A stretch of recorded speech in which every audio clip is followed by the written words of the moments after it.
If you are someone who's ever uninstalled all your social media in an attempt to change your life or become a better person or for whatever reason, but they've managed to end up installed on your phone again, then keep watching because I really do have a simple solution for you.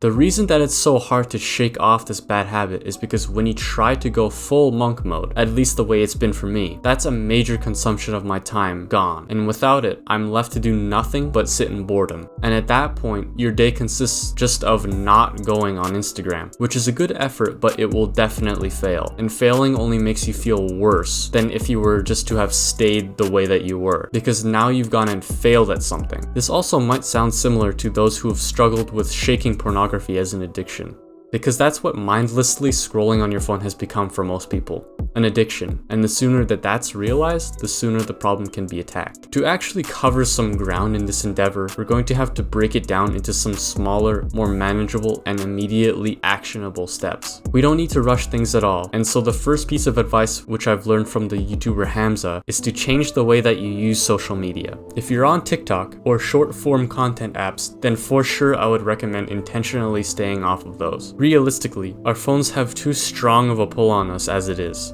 and so we can at least narrow down what is taking up our time, while simultaneously making that time spent productive. The ultimate goal of staying off of these apps is what exactly? We know it's bad for us, but why does it matter anyway? It's because shortening our attention spans, keeping us inside on our phones, not socializing, seeing how good other people's lives are in comparison to ours, none of that is good for us. Now we've established that they are in fact bad for us, or at least how they're bad for us. And now we can see that we need to counteract the effects of these apps by lengthening our attention spans. How can we do this? In this earlier stage of rehabilitation, we should first try to change the content that we consume. And that means we should aim to consume content which is longer in length, because let's be honest, watching a bunch of small videos is the equivalent of watching one big video. So the time is gone regardless. And if you give yourself the excuse that you don't watch long videos because you don't have the time or whatever, then just watch longer videos in sections. Consume content that is longer in length with less sporadic editing and stimulation on screen, and watch stuff that educates you. Watch something that you're genuinely interested in and want to learn more about. To make it simple, watch less TikToks with a movie clip on the top and iPhone gameplay on the bottom, and start watching videos on how to build computers or philosophy videos. Anything really that is educating or interesting.